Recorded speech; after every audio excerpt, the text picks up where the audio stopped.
14 अगस्त 2005 Greece के capital Athens के आसमान पर एक अजीब और खौफनाक मेहमान मंडला रहा था। जमीन से करीब 10,000 मीटर्स ऊपर एक पैसेंजर प्लेन बिल्कुल खामोशी से बिना किसी से राब्ता किए बस घूम रहा था। इसमें खौफ खाने वाली बात यह थी कि पिछले 2 घंटों से ये प्लेन किसी भी कंट्रोल टावर के मैसेजेस का कोई जवाब नहीं दे रहा था। एथेंस की आबो हवा में खौफ फैल चुका था। क्या ये कोई टेररिस्ट अटैक की तैयारी थी या फिर कोई हाईजैकिंग इवेंट? इसी डर की वजह से ग्रीक एयरफोर्स ने फौरन अपने फाइटर जेट्स इसके पीछे रवाना किए। जब फाइटर जेट्स प्लेन के करीब पहुंचे तो प्लेन के अंदर होश उड़ा देने वाला मंजर देखा गया। मालूम ये पड़ा कि प्लेन के अंदर बिल्कुल खामोशी थी, कोई हरकत नहीं, कोई हलचल नहीं। सारे पैसेंजर्स अपनी सीट पर बेजान बैठे थे और कॉकपिट में भी कोई मौजूद नहीं था। इसी दौरान F-16 के पायलट्स को प्लेन के कॉकपिट में एक शख्स दिखाई दिया जो बज़ाहिर पायलट नहीं दिखता था। वो कॉकपिट में इधर उधर घूम रहा था, जैसे कुछ ढूंढ रहा हो या कुछ समझने की कोशिश कर रहा हो। अगले ही लम्हे प्लेन अचानक एक तरफ झुका और तेजी से जमीन की तरफ उतरने लगा। कुछ ही मिनटों के बाद वो एथेंस के नॉर्थ में पहाड़ों से टकरा गया। इस हादसे में 121 पैसेंजर्स और क्रू मेंबर्स सब खत्म हो गए। पर आखिर ये सारा माजरा क्या था? प्लेन के अंदर कोई भी हरकत क्यों नहीं थी? पायलट्स और क्रू मेंबर्स किसी भी कॉल का जवाब क्यों नहीं दे रहे थे? और टेक ऑफ के बाद अंदर ऐसा क्या हुआ था जो बाद में एक खौफनाक हादसे की वजह बना? ये कहानी है हीलियोस फ्लाइट 522 की, जिसे घोस्ट प्लेन के नाम से भी याद किया जाता है। ज़ेम टीवी की वीडियोस में एक बार फिर से खुशामदीद। नाज़रीन, 14 अगस्त 2005 की सुबह साइप्रस के लार्नाका एयरपोर्ट पर 115 पैसेंजर्स और 6 क्रू मेंबर्स हीलियोस फ्लाइट 522 में सवार हुए। उनकी मंजिल तो चेक रिपब्लिक का शहर प्राग थी, लेकिन रास्ते में उनको एथेंस में एक स्टॉप ओवर करना था। गर्मियों का मौसम था और ज्यादातर लोग साइप्रस से छुट्टियां मनाने निकले थे जो एथेंस में उतरने वाले थे।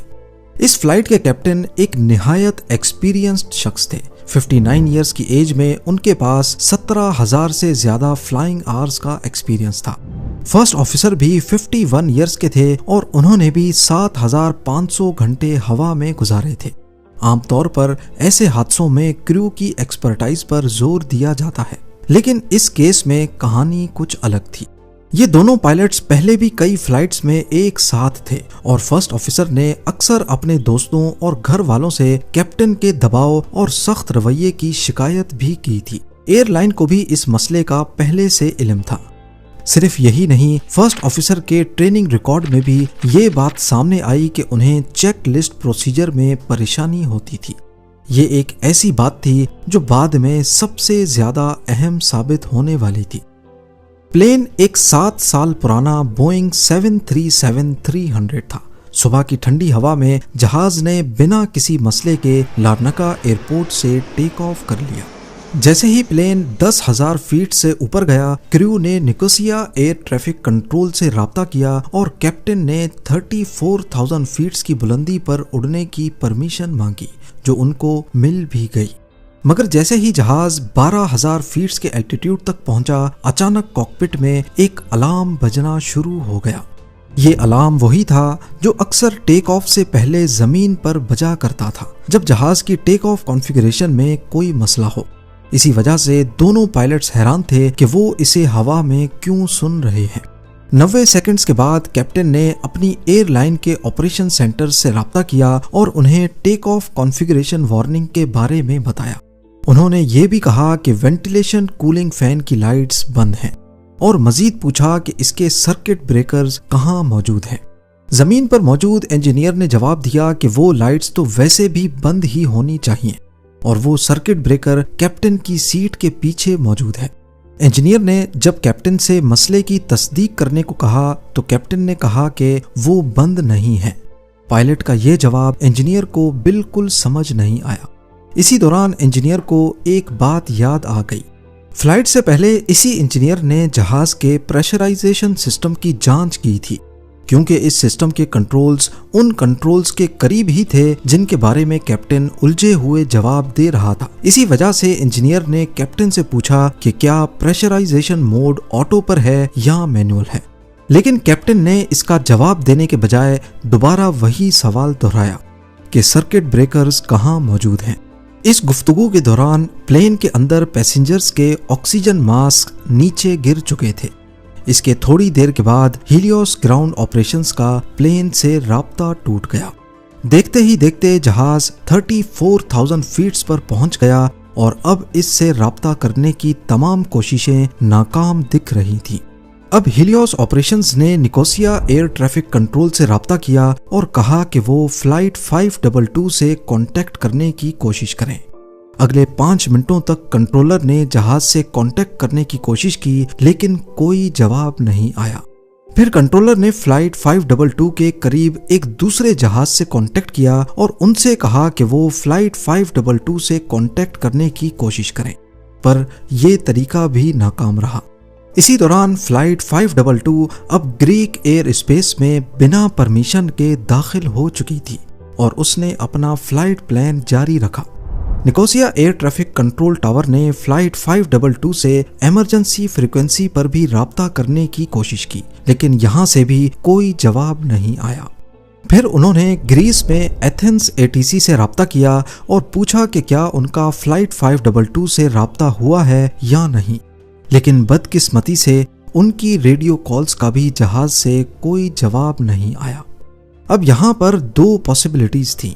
या तो फ्लाइट 522 में कोई रेडियो ट्रांसमिशन का मसला हुआ है जिसकी वजह से वो कॉल्स सुन तो पा रहे हैं लेकिन उनके जवाब ट्रांसमिट नहीं हो रहे, या फिर दोनों पायलट्स होस्टेज बना लिए गए हैं। पहली पॉसिबिलिटी को नजर में रखते हुए एथेंस कंट्रोल टावर ने जहाज को नीचे उतरने की परमिशन दे दी, पर फ्लाइट 522 की तरफ से नीचे उतरने का कोई इशारा नहीं मिला। 20 से ज्यादा मर्तबा कांटेक्ट करने के बावजूद जब कोई जवाब नहीं आया तो मजबूरन एथेंस एटीसी ने ग्रीक एयरफोर्स से कांटेक्ट किया और उनको बताया कि फ्लाइट 522 बिना परमिशन के एयर स्पेस में दाखिल हुई है और मैसेजेस का जवाब भी नहीं आ रहा। ग्रीक एयरफोर्स ने फौरन 2 F-16 जेट्स इंटरसेप्ट करने के लिए भेज दिए। इस वक्त तक फ्लाइट 522 ऑटो पायलट पे परफेक्टली अपने फ्लाइट पाथ को फॉलो कर रही थी। जिस मकाम पर उसे नीचे उतरना था वो पॉइंट ऑलरेडी 2 मरतबा मिस हो चुका था, लेकिन जहाज 34,000 फीट्स पे ही परवाज कर रहा था। सुबह 7:37 AM पर फ्लाइट 522 ने एथेंस एयरपोर्ट के ऊपर होल्डिंग पैटर्न बना दिया।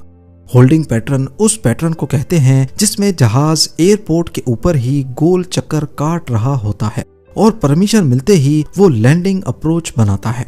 जब वो होल्डिंग पैटर्न के 6ठे राउंड पर थे उस वक्त दोनों F-16s ने उनको इंटरसेप्ट कर लिया। सुबह के ठीक 8:30 बज रहे थे। 2 F-16 में से एक पायलट ने काफी हैरान करने वाली रिपोर्ट दी। उनका कहना था कि फ्लाइट 522 के कॉकपिट में कैप्टन की सीट खाली पड़ी है। उन्होंने पैसेंजर केबिन के अंदर भी देखा। दूसरी साइड की विंडोज की लाइट में उनको केबिन सही तरह दिख रहा था। वहां पैसेंजर्स बिल्कुल बेहरकत अपनी सीट पर बैठे थे, जबकि उनके चेहरों पर ऑक्सीजन मास्क लगे थे। जब जहाज होल्डिंग पैटर्न का 10वां राउंड लगा रहा था, F-16 पायलट्स में से एक ने एक अजीब मंजर देखा। एक शख्स जिसने हल्की नीली शर्ट और काली वेस्ट पहनी थी कॉकपिट में दाखिल हुआ और कैप्टन की सीट पर बैठ गया। उसने हेडफोन्स पहने और अपने हाथ अपने सामने वाले पैनल पर रख दिए। पायलट्स ने कॉकपिट में मौजूद शख्स को हाथ का इशारा किया, जिस पर उसने हाथ हिलाकर जवाब भी दिया। पर कुछ ही लम्हों के बाद जहाज का लेफ्ट इंजन बंद हो गया, जिसके बाद प्लेन तेजी से लेफ्ट की तरफ झुका और जमीन की तरफ उतरने लगा। सुबह 9 बजे से थोड़ा पहले जहाज मजीद लेफ्ट तरफ मुड़ गया और उसके बाद उसका राइट इंजन भी बंद हो गया। तकरीबन 4 मिनटों के बाद वो एथेंस के नॉर्थ वेस्ट में पहाड़ियों से टकराकर तबाह हो गया। हादसे के फौरन बाद इन्वेस्टिगेटर्स काम पर लग गए। उन्होंने मलबे का मुआयना किया और उस इंजीनियर से भी सवाल जवाब किए जिसने हादसे से पहले प्लेन पर मेंटेनेंस का काम किया था। हादसे से एक रात पहले उसी इंजीनियर ने जहाज पर प्रेशराइजेशन लीक टेस्ट किया था। इस टेस्ट के दौरान उसने ओवरहेड पैनल पर मौजूद प्रेशराइजेशन मोड को ऑटो से हटाकर मैनुअल पोजीशन में रख दिया था, पर काम खत्म करने के बाद वो स्विच को वापस ऑटो पे रखना भूल गया। जहाज 34,000 फीट की बुलंदी पर उड़ रहा था और मैनुअल पोजीशन की वजह से उसके अंदर हवा का दबाव कम होना शुरू हो गया। कम प्रेशर में इंसानी दिमाग सिर्फ 10 मिनट तक काम कर सकता है और इस हालत को हाइपोक्सिया कहते हैं, यानी ऑक्सीजन की कमी। इसका सबसे पहला असर दिमाग पर होता है, जिससे कंफ्यूजन, सोचने की सलाहियत में कमी और आखिर में बेहोशी या मौत भी हो सकती है। दोनों पायलट्स को अपनी प्री फ्लाइट ड्यूटीज में इस स्विच को चेक करना था, लेकिन उन्होंने गौर नहीं किया क्योंकि नॉर्मली वो स्विच ऑटो पोजीशन में ही होता है। उनके पास मसले को पहचानने के लिए 2 और मौके भी थे, टैक्सी से पहले और टेक ऑफ के बाद, लेकिन वो हर मौके को गवा बैठे। जब जहाज 12,000 फीट से भी ऊपर चला गया तो केबिन एल्टीट्यूड वार्निंग अलार्म बजना शुरू हो गया, लेकिन पायलट्स का ध्यान प्रेशराइजेशन सिस्टम के बजाय टेक ऑफ कॉन्फ़िगरेशन वार्निंग की तरफ चला गया। इसी गलत फहमी में उन्होंने वो प्रोसीजर शुरू कर दिया जो अमूमन टेक ऑफ से पहले रनवे पर किया जाता है, और ऐसे वो असली मसले को पूरी तरह नजरअंदाज कर बैठे। इसी दौरान जहाज में ऑक्सीजन मास्क निकल आए और पास ऑक्सी ऑन की लाइट जल पड़ी, लेकिन हाइपोक्सिया के शुरुआती असरात की वजह से शायद उन्होंने इस पर भी ध्यान नहीं दिया। यही वो वक्त था जब कैप्टन और फर्स्ट ऑफिसर बेहोश हो गए और 10 मिनट की ऑक्सीजन सप्लाई खत्म होने के बाद पैसेंजर्स और क्रू भी अपने होश खो बैठे।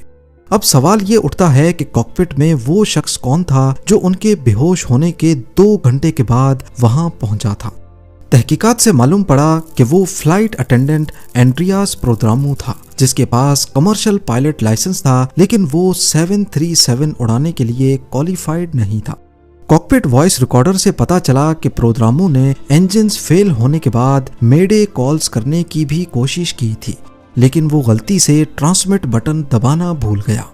इन्वेस्टिगेशन बोर्ड ने ये तहकीक की कि उसकी फ्लाइंग एक्सपर्टीज इतनी नहीं थी कि वो एक बोइंग 737 को कंट्रोल कर सके, वो भी जब फ्यूल खत्म होने की वजह से इंजन फेल हो गए हों। और अगर वो किसी तरह जहाज को लैंड करवा भी लेता, फिर भी पैसेंजर्स और क्रू का जिंदा बचना नामुमकिन था, क्योंकि इतनी देर तक हाइपोक्सिया दिमाग में इर्रिवर्सिबल डैमेजेस पैदा कर देता है।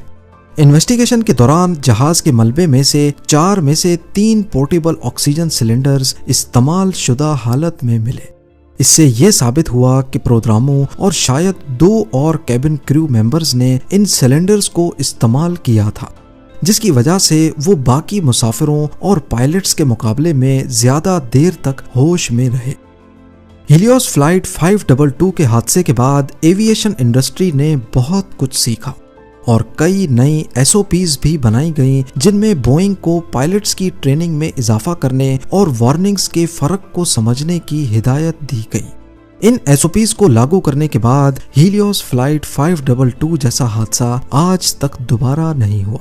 उम्मीद है ज़ेम टीवी की ये वीडियो भी आप लोग भरपूर लाइक और शेयर करेंगे। आप लोगों के प्यार भरे कमेंट्स का बेहद शुक्रिया। मिलते हैं अगली शानदार वीडियो में।